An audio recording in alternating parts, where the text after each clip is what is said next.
Canada to USA Dunki. This is the topic of today. In this particular video, I am going to ask so many questions from you. If you are already inside Canada or maybe outside Canada as well, and you are willing to move to USA illegally through Dunki route, or you can get Canada study visa, means you have good profile, you know English as well, still you are willing to go to USA rather than Canada, and rather than applying for Canada study visa, or even after getting Canada study visa, you are moving towards USA. So I am going to ask so many questions in this particular video. I am going to share the reason as well. I am going to share the issues as well and the solution for this particular problem. So I am going to cover each and everything in this particular video. So it can be important for anyone who is willing to go to USA but having a good profile. If you don't have a good profile, then in that case, this video is not for you. You can leave this video right now. So if someone is going to go through Dunki route of Mexico or from Canada and profile is really bad and your education level is quite low, you don't know English, in that case, this is not the video for you. This is for someone who is having a good profile, can get either USA study visa or Canada study visa, or you are already inside Canada on study visa, or you are in Canada on work permit or visitor visa, but you can get the study visa. Anyway, means overall, if your profile is good, you know English, and you can get settled in Canada, but rather than that, you are willing to go to USA before getting your Canadian PR. So in that case, this is the video for you. So what's the reason of reaching USA? So there are possible ways of reaching USA.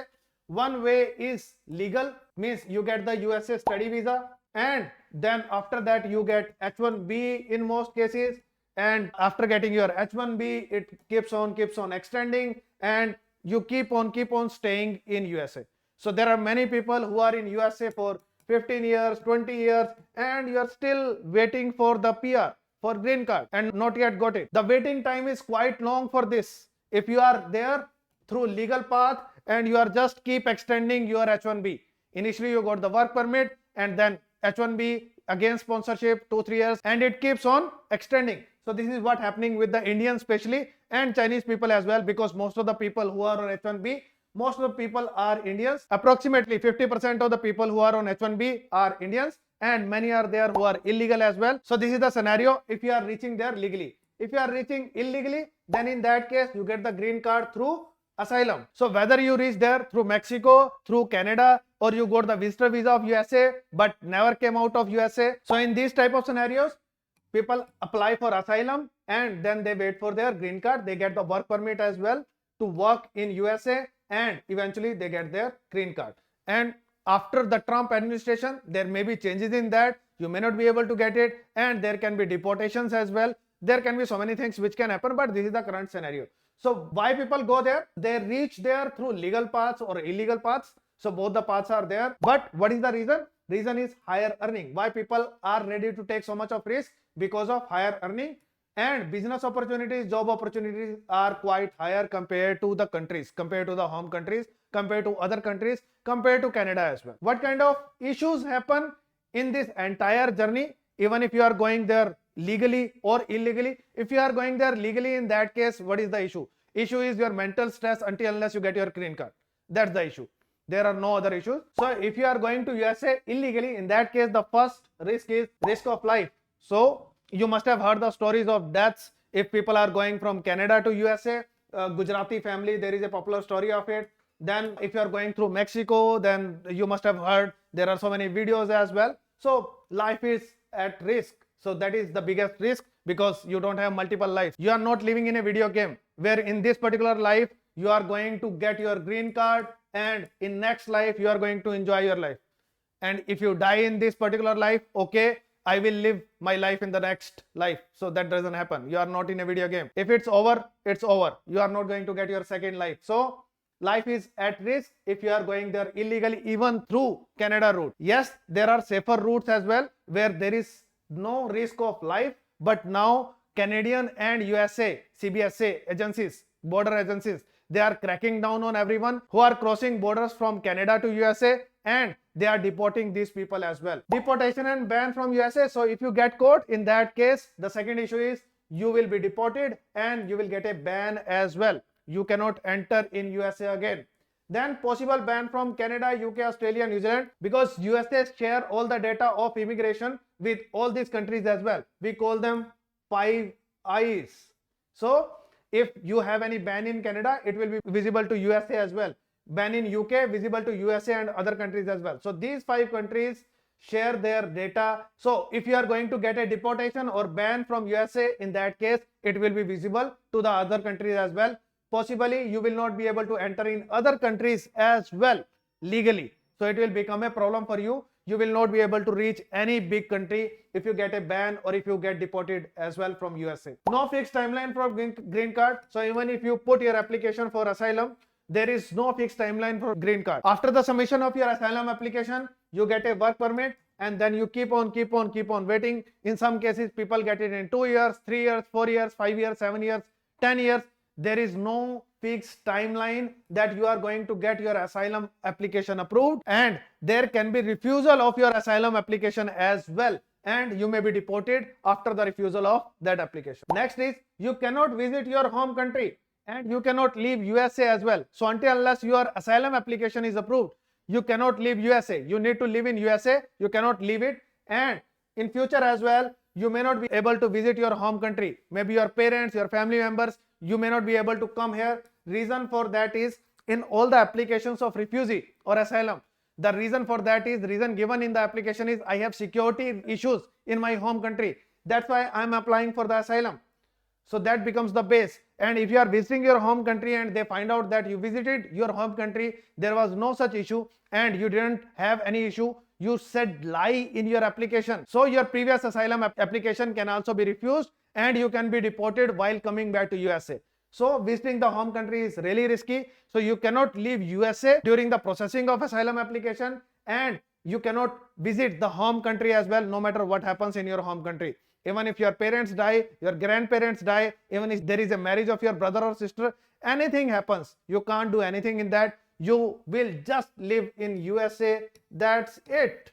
It's all over for you. Outside world is over for you. Even if it takes 10 years, even if it takes 5 years, 7 years, 10 years, 15 years, whatever time it takes, you can't do anything. You just live in USA and that's it. That is your life. Cannot leave USA until asylum application is processed. I have cleared it. Thin chances of calling family in USA. So even if you apply for visitor visa of your parents and they declare that their son or daughter has submitted the asylum application in USA and right now is on work permit, that kind of application, refugee application is going on.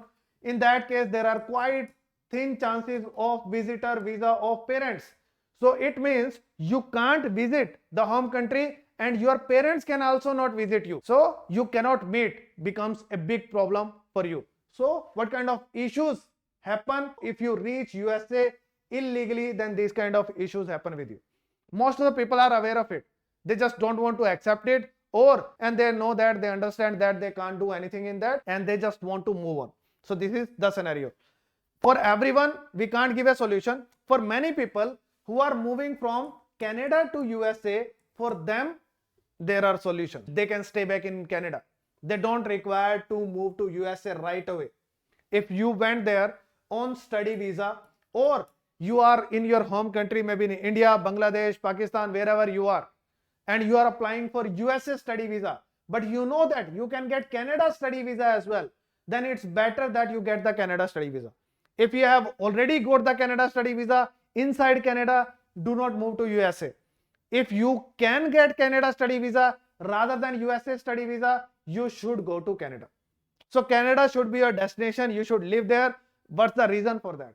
Reason for that is get visitor visa of USA and understand future job and business prospects if you are in Canada. If you are in Canada, getting the visitor visa of USA is really, really easy. You can get it quite easily. If you have visitor visa of Canada, if you have study visa of Canada, work permit of Canada, if you are already inside Canada on any kind of visa, you can easily get visitor visa of USA. You can go there any time. It's not a problem. But stay there legally for less than 6 months. And you can travel any number of times. And you need to do it just for 4 or 5 years. That's it. Unless you get your PR. Next is, so get the visitor visa is one big facility you get from Canada. If you already have any visa of Canada, you will get the visitor visa of USA quite easily. Then you should get your PR and citizenship of Canada in 4 years. So in 4 years, you can get the PR and more 2-3 years. within 7 years, you will get the citizenship as well, the passport of Canada as well. And it is a big thing. So after getting the PR in Canada, you can actually do anything, whatever you wanted to do earlier. What are you sacrificing in this entire process? Just 4 to 5 years, that's it. And this is also not a sacrifice. Eventually, you are getting the PR of Canada. You have a country to which you can call it your home. People who are on H1B in USA, even after 15 years, even after buying a home, a car, or multiple cars, multiple homes, can you ask them, can you call USA your home? The answer is no. It's quite stressful. They have had babies there, their first kid, their second kid, but they don't know when they require to leave. And their life has been settled in USA. Their kids were born and brought up there. Their studies were there in USA, and all of a sudden, if a government comes and say, we are not going to give H1B visas to anyone, we are not going to extend these visas, what will happen to them? Everyone, all of a sudden, they will have to leave. So even after staying in a country for 15-20 years, can they call it their home? No. So getting PR is the most essential, is the basic requirement of moving to a country. If you are not going to get a PR of the country wherever you are moving, it's an absolute waste. Because ultimately, if you need to move to a different country, then you need to start everything from scratch. You need to spend a lot of money to move to a different country. And the cost of moving to a different country can vary from 30 to 50,000 US dollars. Yes, you may require to spend this much of money again. So there are many people for whom I am applying for Canada study visa. They are already in USA and now they are having to take a study in Canada for their settlement in Canada, because they are not sure about their PR in USA. They don't know when they are going to get their green card in USA. That's why they are taking a study in Canada now, and then they will get their PR, and they already have their job in USA and they will keep continuing their job in USA. It's not a problem, but they want to get the PR of either USA or Canada, because they are not getting it in USA, they want to get it in Canada. Then what next you should do? So first thing is get your PR and citizenship, which is very much possible in Canada right now as well, even if difficulties have increased. But because now less number of people are going to Canada, there is high chance of getting the PR in future. Next, what you should plan? You should plan to buy a home near Canada-USA border. So if you are willing to do any kind of job which is near the border areas of Canada-USA, in that case you can buy a home on the border areas of Canada-USA, maybe Vancouver, maybe Windsor, maybe Montreal, where you can actually reach USA, means you can do a job in USA and you can come back home and the travel is not much. If you are willing to do jobs in big cities which are far from border, in that case you can live anywhere and you can take a flight to these kind of cities. But eventually, yes, you can do your job, you can do your business, you can buy a home in USA, you can buy multiple homes, you can do investment in USA, but do it after getting your PR. Eventually, there should be a place where you can come back any day. No one should throw you out from that particular place. No one should be able to throw you out from that country.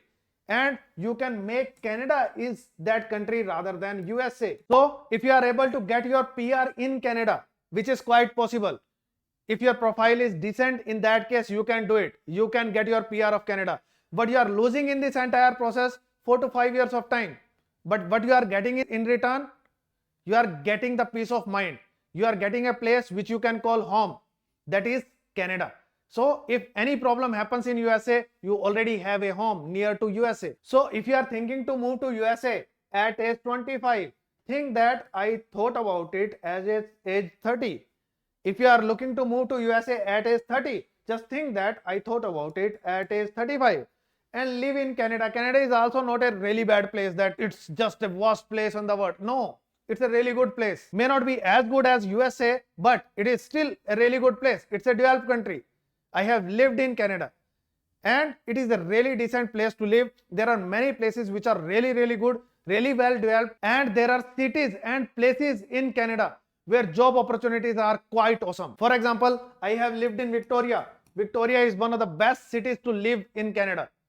There are really good job opportunities, business opportunities, income levels are good, and everything is awesome in that particular city.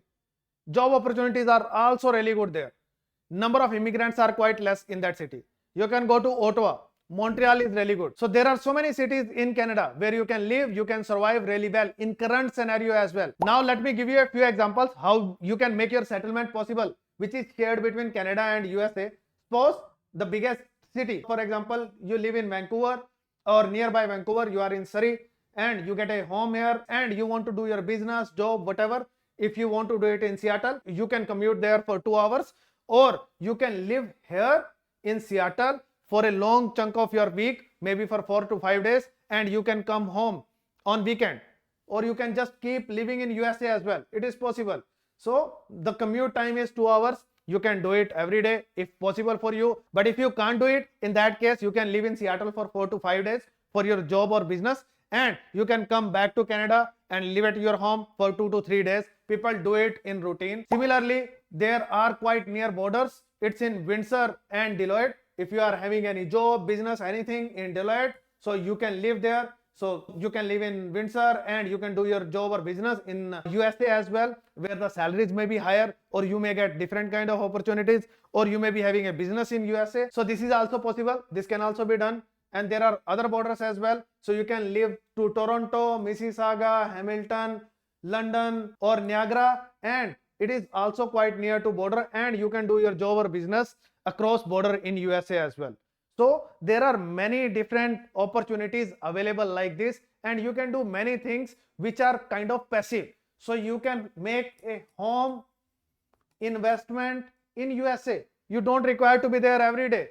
It is kind of a rental business for you, where you have bought some kind of home in USA and you are getting the rental income. It is a passive kind of work. You don't require to be in USA every day. So you can do business investments as well. You can do any kind of other passive work as well.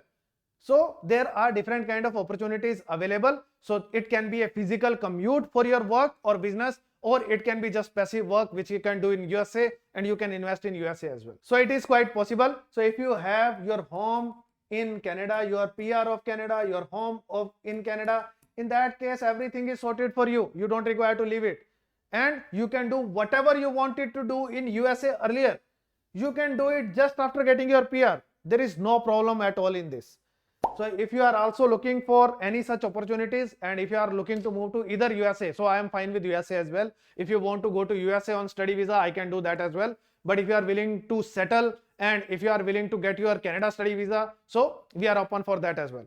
Choice is yours. So but this video was for anyone who is already in Canada, especially on study visa, and looking to move to USA. They should not do it. They should live in Canada, complete the study. Don't get the easy way out. Asylum is easy way out, but it's not the right way of doing it. And the probability of success in current situation is going to be quite less. And there are immense kind of issues. I have already shared the issues. So you should not take that kind of path to reach USA. This is recommended for you. You should stay in Canada, get your study completed, get your PR there, and then move to USA. It is going to take just 4 or 5 years of time, and it's not much, and you will be living in Canada as well. You will have freedom to call your parents, and you are going to get immense benefit of this entire process. If you want to know how you can make your Canada PR process easier, then watch this video. Thank you so much for watching this video till the end. See you in next video.